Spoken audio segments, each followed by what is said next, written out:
আজকে যে ডেটে আমি এই ভিডিওটা বানাতে যাচ্ছি সেই ডেটটা হলো একদম 2023 সালের প্রায় শেষ লগ্ন, অর্থাৎ 20 ডিসেম্বর 2023।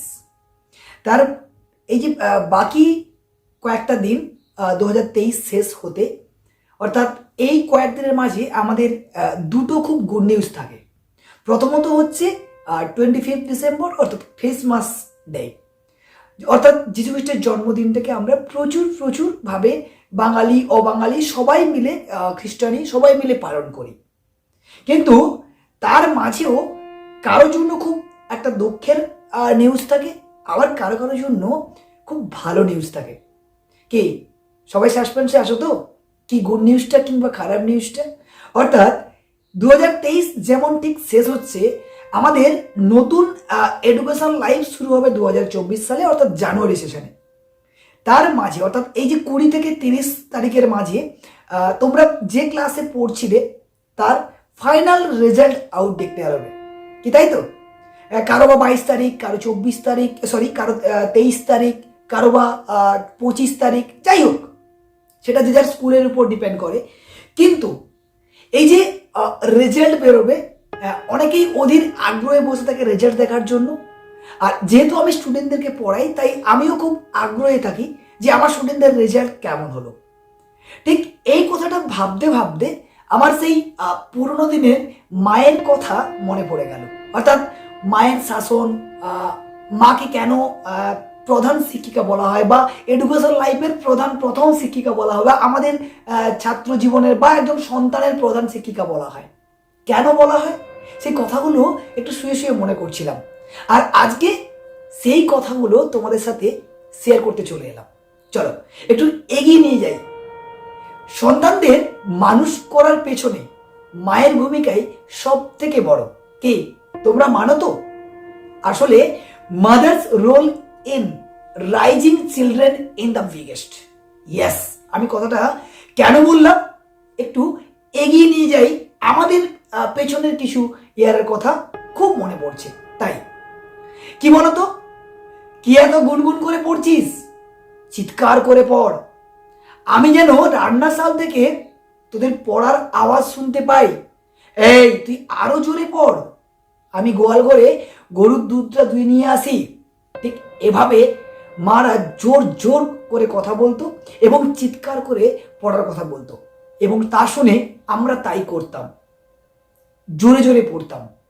পড়া হয়ে গেলে যেই মাকে বলতাম, মা পড়া হয়ে গেছে, মা পড়া হয়ে গেছে, পড়া ধরবে তো, তখন মা বলতো, যা পড়েছিস সব খাতায় লিখে ফেল, আমি একটু পরে গিয়ে সব দেখবো। হ্যাঁ, তবে বানানগুলো দেখিস যেন সব ঠিক থাকে। এই কথাগুলো আজ খুব মনে পড়ছে, কারণ আমরাও স্টুডেন্টদের পড়াই, আমরাও ঠিক সেম কথাগুলো বলি, কিংবা প্রত্যেক মা হয়তো সেম কথাগুলোই বলে। তবে এই যে পাতা ভর্তি করে খাতায় লিখে ফেলতাম, আর মা শুধু খাতায় চোখটা বুলিয়ে নিয়ে বলতো, পরিষ্কার পরিচ্ছন্ন করে লিখতে হবে বাবা, আরো ভালো করে লিখতে হবে, স্পেলিং গুলো আরো ঠিক করতে হবে, বর্ণগুলো আরো সুন্দর করতে হবে, খাতায় কাটাকুটি ধরা যাবে না, আরো ভালো করে লেখার চেষ্টা করো। তখন একটা কথাই বুঝতাম, কি বাংলা, কি অঙ্ক, কি ইংরেজি, কি ফিজিক্যাল সায়েন্স, কি লাইফ সায়েন্স, যাই হোক মা সব বিষয়ে পারদর্শী। কে এটা আমরা ছোটবেলা ভাবতাম তো, ভাবতাম, এখনো ভাবি, এবং সারা জীবন আমাদের এই ভাবনাটাই ভাবতে হবে। সে যে যার মা যতটাই শিক্ষিত হোক কিংবা অল্প শিক্ষিত হোক কিংবা নাই বা শিক্ষিত হোক। কেন কথাটা বলেছি, আরো এগিয়ে নিয়ে যাই। মা সব বিষয়ে পারদর্শী কথাটা আমি কেন বললাম? মা এত কিছু জানে কি করে? এগুলো কি কখনো প্রশ্ন করেছো ছোটবেলার সেই দিনগুলোর কথা ভাবলে? আসলে মায়ের ছিল কড়া শাসন, আবার সোহাগও ছিল অনেক অনেক পরিমাণে। তাই মায়ের কথাই শেষ কথা। সেখানে আমাদের দু ভাইয়ের একটা ছোট্ট গল্প শেয়ার করি। আমরা দু ভাই, আমি ছোট, আর আমার থেকে 2 বছরে আমার দাদা বড়।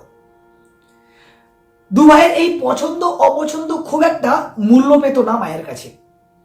হাজার বাহানা করেও কিছু চাইলেও সেটা পাওয়া ছিল খুব দুষ্কর ব্যাপার, কিন্তু বাবা সমস্ত জিনিসটা পূর্ণ করে দিত, কিন্তু সেই মায়ের হাত দিয়েই পেতাম।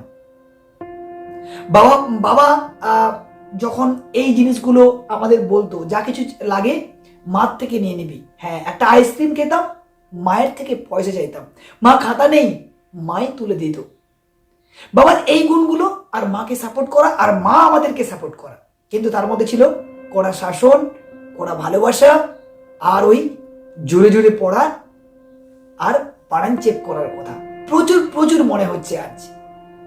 সবকিছুই যেন নিমেষে একটা কেমন একটা জিনিস মনে চলে এলো, সেই পুরোনো দিনের মাদের কথাগুলো। শাসনের চাপে পড়ে খুব অতিষ্ঠ হয়ে উঠতাম, মাঝে মাঝে মায়ের উপর খুব রাগ হতো।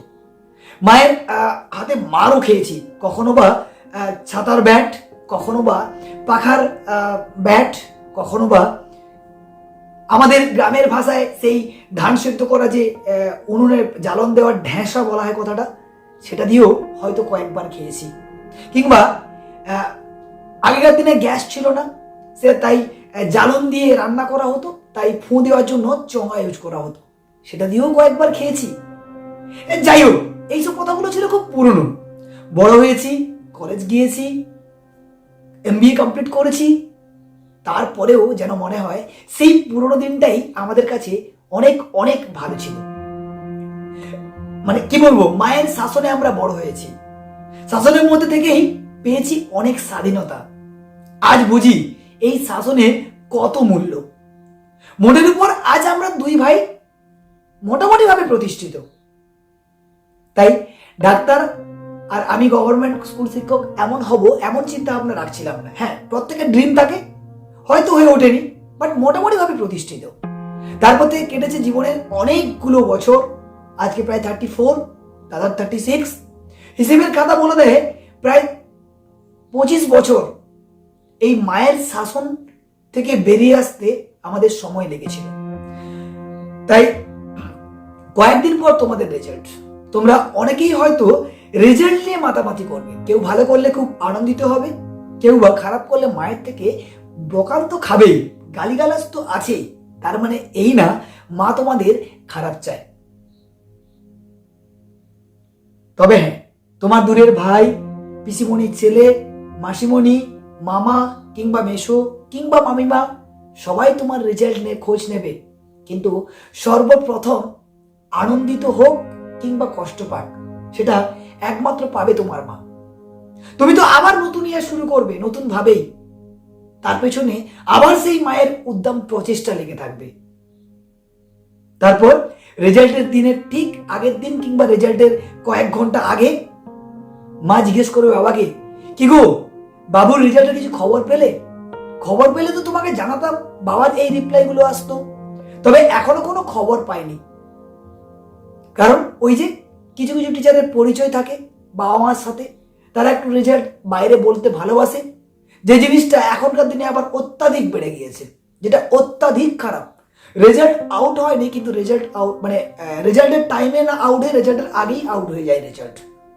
আবার কখনো কখনো এটাও শুনি যে বাচ্চাদের নাকি কোশ্চেন দিয়ে দিয়ে পরীক্ষা দেওয়া হয়, এরকমও কিছু মানুষজন আছেন। জানি না সেই সমস্ত গার্ডিয়ানরা কতটা ছেলে মেয়েদের ডেভেলপ করতে পারবেন, কিন্তু আমি বলবো কখনো মারা এটা চাইবেন না। তাই তো মাদেরকে বলা হয় জীবনের সেরা শিক্ষিকা। কি এটা তো আপনারা মানেন, তাই ছেলের জন্য অহেতুক মানে যে কাজগুলো করার প্রয়োজন নেই সেই কাজগুলো করবেন না। আপনাদের শাসন, আপনাদের তালিম, আপনাদের ভালোবাসা সেইগুলো ফিরিয়ে দিন। ভালো হোক বা মন্দ হোক, আপনার ছেলে আজ না হলে কাল ঠিক মেনে নেবে। তারপর যদি যারা মাধ্যমিক দেবে বা HS দেবে, নিউজে অ্যাডভার্টাইজমেন্ট হয়ে যায়, সকাল 10টায় রেজাল্ট আউট হবে, ওয়েবসাইটে চেক করতে হবে। যখন এই নিউজগুলো আসে মার কানে, কিছুক্ষণ চুপ হয়ে থাকে মা, তারপর কাউকে বলে আমার বাবুর রেজাল্টটা দেখে দাও তো। এই জানো, আমার না খুব ভয় করছে, বাবুর রেজাল্টটা কি করবে। এবার বাবা মার কনভারসেশন হচ্ছে, বাবা মার টেনশন হচ্ছে, কাকে নিয়ে? তোমাকে নিয়ে। যে ছেলেটাকে এত বছর ধরে তিলে তিলে গড়ে তুলেছে, যে ছেলেটার ভুল ভ্রান্তি ঠিক করে দেওয়ার জায়গায় তৈরি করে দিয়েছে, তার আজকে রেজাল্ট। তোমার থেকেও মা বাবাদের টেনশন অনেক অনেক গুণে বেশি। হঠাৎ মোবাইলের রিংটা বেজে উঠলো বাবার। দেখি আমার ভাইয়ের ফোন রিসিভ করেই জিজ্ঞেস করলাম, কিরে বল। ভাই বাবার ফোন থেকে ফোন করেছিল। কি রেজাল্ট, কিছু খবর পেলি? দাদা ভীষণ আনন্দ হচ্ছে। আজ যে আমার কতটা আনন্দ হচ্ছে তোকে বলে বোঝাতে পারবো না। ফার্স্ট ডিভিশন পেয়েছি রে। খুব ভালো করেছিস, খুব ভালো হয়েছে। বলিস কি রে? হ্যাঁ দাদা, জীবনে এত বড় আনন্দের খবর আমি কখনো দেখিনি। ঠিক এই আনন্দগুলোই আমরা করতাম, কিন্তু কখনো খোঁজ নেইনি আমাদের থেকে আমাদের বাবা মারা কতটা আনন্দিত। কারণ তাদের জন্যই আজকে আমরা এই জায়গায় লিড করছি। প্রত্যেকটা ছেলে মেয়েকে বলবো, তোমরা সেই খবরটা আগে নাও। যে খবরটা পেয়ে আমরা বেশি খুশি হই, তার থেকে বেশি খুশি হয় তোমাদের বাবা মা। মা ফার্স্ট ডিভিশন পেয়েছি, এবার ছেলের উত্তর। ভাবতে পারছিস এটা কত বড় খুশির খবর? মা আমায় বলছে, ভাবতে পেরেছিস তুই যে আমায় এসে বললি যে তুই ফার্স্ট ডিভিশন পেয়েছিস? বুঝতে পেরেছিস এটা কত বড় আনন্দের খবর আমার কাছে? সেই দিনটা হয়তো আমরা অতটা মায়ের দিকে কেয়ার করিনি বা মাকে বুঝতে পারিনি। মা হয়তো পুজোতে ব্যস্ত ছিল বা ব্যস্ত থাকে বা রান্না করে ব্যস্ত থাকে। সেদিনও মায়ের ফ্রি কাজ থাকে না। মা ঠিক ঘরের কাজগুলো সুন্দরভাবে গুছিয়ে নিত। এইসব কথাই তো আমাদের জীবনে ফিরে আসে বারবার। আমরা যত বড় হই তত আমাদের মন চায় সেই পুরনো দিনের জায়গায় ফিরে যেতে। আসলে কি বলুন তো, মাকে প্রণাম করে ছোট করার থেকে মাকে মন থেকে শ্রদ্ধা, রেসপেক্ট অনেকে শেখায়। মাকে রেগুলার প্রণাম করো, বাবাকে রেগুলার প্রণাম করো। হ্যাঁ অবশ্যই করো, কিন্তু রেগুলার শ্রদ্ধা তাদের আমাদের প্রতি তাদের যা কঠোর পরিশ্রম, তার হয়তো সম্মান আমরা এক সিকিও ফেরত দিতে পারবো না। না মা, তোমার শিক্ষা না থাকলে তা কি করে সম্ভব হতো? হ্যাঁ তুমি অল্প শিক্ষিত বলে তোমাকে হয়তো অনেকে অসম্মান করেছে, কিন্তু তোমার ছেলে তো ভালো রেজাল্ট করেছে। তাই যে সমস্ত মারা ভাবেন আমার তো শিক্ষা নেই, ছেলে মেয়েকে আমি ভালো টিচারের কাছে দিয়ে পড়িয়ে দেবো, আসলে আপনি ভালো শিক্ষক। এটা আপনি হয়তো বোঝেন না, কিন্তু প্রত্যেকটা ছেলে মেয়েই এই জায়গাটায় বোঝে। তাই ছেলেদের দোষী করবেন না। ছেলেরা ঠিক বড় হলে আপনাদের জায়গাটা আপনাদের সঠিক জায়গায় ফিরিয়ে দেবে, এটা আমার দৃঢ় বিশ্বাস।